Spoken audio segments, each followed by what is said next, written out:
लेकिन बी के बावजूद भी सरकार अभी तक चुनाव को नहीं करा पाई। जनरल है कि महिला है कि ओबीसी है या एससी है कि एसटी है, ये सब चीजें उसके बाद में ही निर्धारण हो सके। शैक्षणिक योग्यता की बात करा और राजस्थान को सबसे बड़ो एजुकेटेड अगर कोई क्षेत्र है तो वो शेखावाटी क्षेत्र है। तो सबसे पहली बात आप करा कि पंचायती राज चुनाव कब हो सी। शेखावाटी क्षेत्र में बहुत सा लोग है जो पहले के टाइम पर ही पढ़ा लिखा है।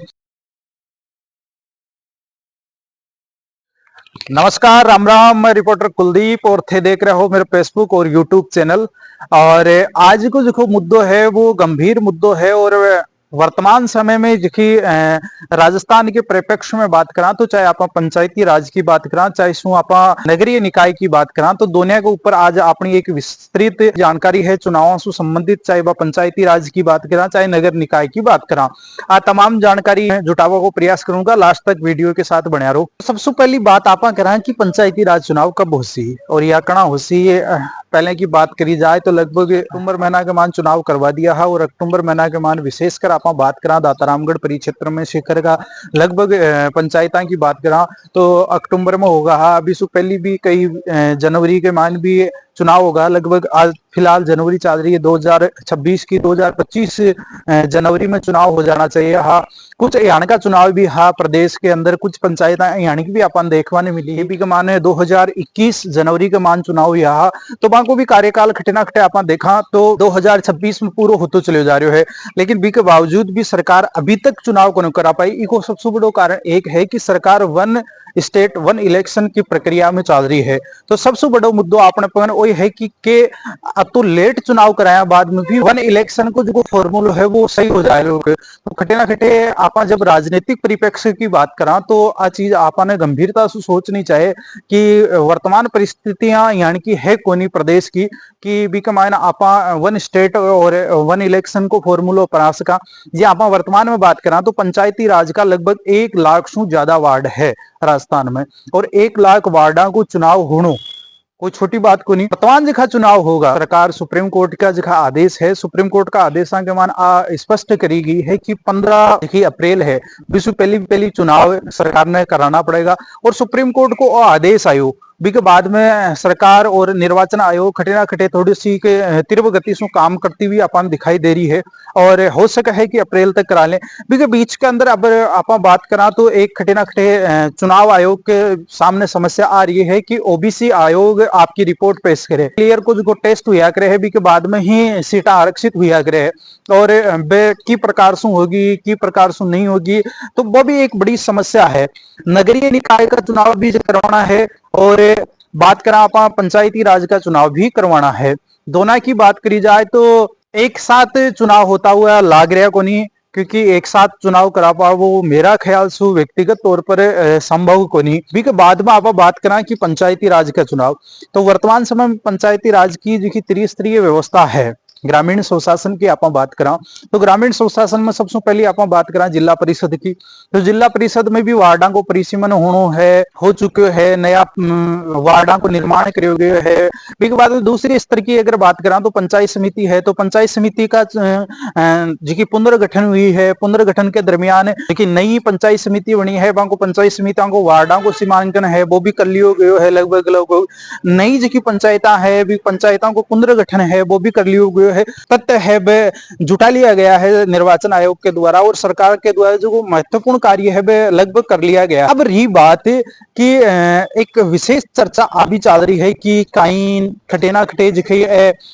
3 बच्चा है वे 3 बच्चाओं नियम लागू करेगी या फिर 2 बच्चाओं नियम हटावेगी। क्योंकि आप बात करा तो पहली सरकार के अंदर कोई सरकारी कर्मचारी बनतो तो बी के लिए 2 बच्चा की अनुमति ही, लेकिन बी के बाद में 2 बच्चा की अनुमति सरकार के द्वारा हटा दी गई सरकारी कर्मचारियों का तौर पर। तो सरपंच लोग भी और पंचायती राज में राजनीति करने वाला जगह ग्रामीण राजनेता है वहां की आ मांग है कि जब सरकारी जो अधिकारी है वो अगर इनके मान इन्वॉल्व है तो खटे ना खटे इन हटाना चाहिए। तो सरकार की मंशा आ भी है कि वो जो दो बच्चाओं नियम है वो हटा सके है, आवाड़ा समय में कोई कानून लेके सरकार ला सके है और दो बच्चा की जगह तीन बच्चों को या चार बच्चों को नियम ले आ सके है। इसके अलावा अगर आप बात करा तो पंचायत समिति के अंदर या फिर नगरीय निकाय के अंदर अगर आप बात करा तो खटे ना खटे एक जो आरक्षित सीट है भी आरक्षित सीट ने ले रहे एक विषय बने हुए है कि ओबीसी आयोग आपकी रिपोर्ट कब पेश करोगे और कहीं नहीं करोगे। तो आवाड़ा टाइम में जल्दी ही ओबीसी रिपोर्ट आयोग है वो भी आपकी पूरा प्रयास कर रहे हो, आवाड़ा टाइम में जल्दी ही वो आपकी रिपोर्ट पेश कर लो भी आधार पर जो सीटा है वे आरक्षित होगी, चाहे आप बात करा जनरल है कि महिला है कि ओबीसी है या एससी है कि एसटी है, ये सब चीजें उसके बाद में ही निर्धारण हो सके। तो ये सब तमाम चीजा है जो कुछ ही दिनों में आवाड़ा कुछ ही दिनों में आपने सामने स्पष्ट होती हुई नजर आएगी। जल्दी से जल्दी और जितनी जल्दी जो ओबीसी आयोग है वो रिपोर्ट पेश करोगे तो हो सके है। सबसे बड़ी गंभीरता की बात आ है कि इसके अलावा भी एक मुद्दो अपना ग्रामीण क्षेत्र में है और ग्रामीण क्षेत्र में मुद्दो है कि शैक्षणिक योग्यता की बात करा तो शैक्षणिक योग्यता क्या है और क्या नहीं है। तो शैक्षणिक योग्यता की अगर बात करा तो आप बीजेपी सरकार की पहली सरकार की बात करा तो शैक्षणिक योग्यता निर्धारित की गई, भी के बाद में गहलोत सरकार आई तो भी के बाद में शैक्षणिक योग्यता ने कम कर दी हो गई हो, पंच की बात करा तो साक्षर कर दी हो गई हो। तमाम प्रकार का परिवर्तन अपन देखने मिले। वर्तमान सरकार में प्रदेश में बीजेपी की सरकार है, भाजपा की सरकार है, तो खटे ना खटे वह भी परिवर्तन करती हुई नजर आएगी। लेकिन अगर आप बात करें कि एक मंशा चल रही है ग्रामीण क्षेत्र में, एक चर्चा को विषय बने हुए है कि 12वीं पास होगो वो ही सरपंच बनवा के लिए योग्य होगो, चाहे पंचायत समिति की बात करा चाहे जिला परिषद की बात करा तो वो ही लागू होगो।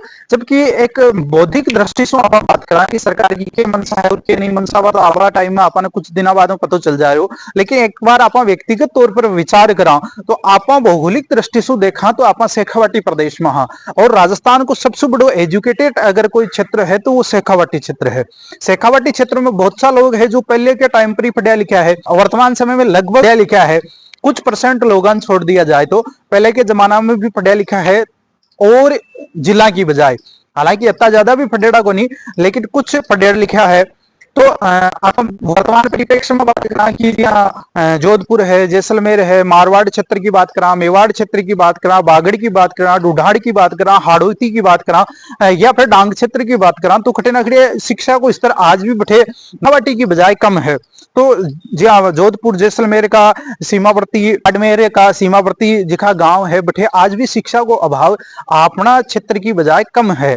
तो बठे ई प्रकार का लोग मिल पानो की जगह 12th पास करेड़ा है और प्राचीन समय में तो बठे खटे ना खटे लोग कम है और जखा लोग लगभग 40-50 साल की एज में है बठे ग्रामीण राजनीति करे, चाहे सरपंच की बात करा चाहे पंचायत समिति की बात करा चाहे जिला परिषद की बात करा, बात छोटी राजनीति को जो दायरा हुआ है कि सरपंच है या पंचायत समिति है या फिर जिला परिषद है तो ये छोटी छोटी जो लोग है वे लोग ही बड़ा राजनीतिक दल है, चाहे कांग्रेस की बात करा चाहे बीजेपी की बात करा चाहे आरएलपी की बात करा चाहे अन्य राजनीतिक दल की बात करा तो बन सपोर्ट करया करे। तो राजनीतिक दबाव के ऊपर राजनीतिक दलों के ऊपर भी है कि 12वीं पास एकदम शू करेंगे तो अपना बहुत सा लोग है जिखा राजनीति से बारह होता हुआ चला जाएगा। तो खटे ना खटे अपन राजनीतिक दृष्टिकोण से या राजनीतिक दल के आधार पर देखा तो बी के मान अपन नुकसान होते हुए दिखाई दे रहे है। जब आप सामान्य बौद्धिक शिक्षा की बात करा तो खटे ना खटे अपन यह लाग रहे है कि 12th जो है वो नहीं होना चाहिए। हालांकि नगरीय जो स्वशासन है आप चाहे नगर पालिका की बात करा नगर परिषद की बात करा या फिर नगर निगम की बात करा तो बठे खटे ना खटे अपन परिवर्तन होते हुए दिखाई दे सके है। जबकि ग्रामीण स्वशासन में ऐसी स्थिति हाल फिलहाल प्रदेश की बनती हुई कौन लागे। हालांकि यह जरूर हो सके कि इस दरमियान आप 10th तक जी हाँ की सरपंच है तो भी के लिए 10th है या फिर वार्ड पंच है तो भी के लिए 10th है, पंचायत समिति है तो भी के लिए 10th 10वीं पास है या फिर आप बात करा जिला परिषद की तो भी हम 10वीं पास तक कर सके। जबकि नगर निकाय की बात करा चाहे नगर पालिका के अंदर पार्षद की बात करा चाहे नगर परिषद में बात करा नगर निगम में बात करा नगर पालिका का तौर पर करा तो बिम खटे ना खटे 12वीं पास करी जा सके। और अगला जिका चुनाव पंचायती राज का होगा ग्रामीण स्वशासन का होगा तो बी के मान खटे ना खटे 12th पास कर सके। लगभग 2030 और 31 की बात कर रहे हैं बी के मान कर सके। लेकिन वर्तमान परिप्रेक्ष्य में खटे भी यहाँ लाग रही होगी क्योंकि हालांकि सरकार करबो चाहे क्योंकि 12th पास कराना तो युवा आगे बढ़ेगा लेकिन एकदम से ई प्रकार को परिवर्तन करे सरकार तो सरकार तो कर सके, लेकिन राजनीतिक दल का तौर पर बिना हानि होती हुई दिखाई अपन पड़ भी सके है, क्योंकि छोटी छोटा लोग ही है जखा राजनीतिक दलान मजबूत करवा वो काम कराया करे। तो स्पष्ट वही है कि आवाड़ा चुनाव के मान चाहे नगर निकाय की बात करा तो नगर निकाय का चुनाव भी सरकार ने जल्दी ही कराना पड़ेगा। आवाड़ा समय में हो सके कि पहली पंचायती राज का चुनाव है, ग्रामीण स्वशासन का भी, के बाद में शहरी स्वशासन का चुनाव हो सी। लेकिन जो वो फॉर्मूलो है वन नेशन वन स्टेट और वन इलेक्शन को, वो भी खटे ना खटे असमंजस है कि पूरा होसी कोनो सी पहली बार वो मना रहा है चुनाव को फॉर्मूलो, और सरकार एक साथ चुनाव करवा सके या नहीं करवा सके। निर्वाचन आयोग तो बड़ो चुनाव करवा सके नहीं करवा सके, क्योंकि आप बात करा कि जो प्रदेश को सबसे बड़ो चुनाव है वो अब की बार हो रहा है। भारत की आजादी के बाद में अगर कोई चुनाव हो रहा है ग्रामीण स्वशासन को, तो वो सबसे बड़ो चुनाव 2026 को होने जा रहे है। अगर निर्वाचन आयोग की बात करा तो लगभग 1 लाख से ज्यादा वार्ड है जहां के मान चुनाव करवाना है निर्वाचन आयोग के द्वारा। तो ये तमाम जानकारी है जिकी कुछ ही समय में दूर हो पाएगी, और रिपोर्टर कुलदीप की जिकी लगभग बातें है वो थाके सामने कुछ ही दिना के मान सामने भी आवेगी। चाहे आप बात करा तो बच्चा लो है तो बिन 200 हटार 3 और 4 करो जा सके है। शैक्षणिक योग्यता की बात करी जाए तो भी के मान ग्रामीण स्वशासन है या पंचायती राज है तो भी 10वीं पास करी जा सके है, और शहरी स्वशासन की बात करी जाए तो भी 12th करी जा सके है। इसके अलावा 15 अप्रैल के पहले पहले सुप्रीम कोर्ट को जो आदेश है वो चुनाव करवाना है। चाहे सो ओबीसी आयोग है तो ओबीसी आयोग की रिपोर्ट है वह भी ओबीसी आयोग ने देनी पड़ेगी। तमाम जखा मुद्दा है वे बनिया रहा है। तो ये सब चीजा थाने कसी कहीं लागी वीडियो अच्छो लागो है, और चुनावी राजनीति की सरगर्मी की तमाम जानकारी खबर जुटावा के लिए रिपोर्टर कुलदीप ने सब्सक्राइब करो, फॉलो करो, वीडियो अच्छो लगे तो ज्यादा से ज्यादा शेयर करो। राम राम साहब।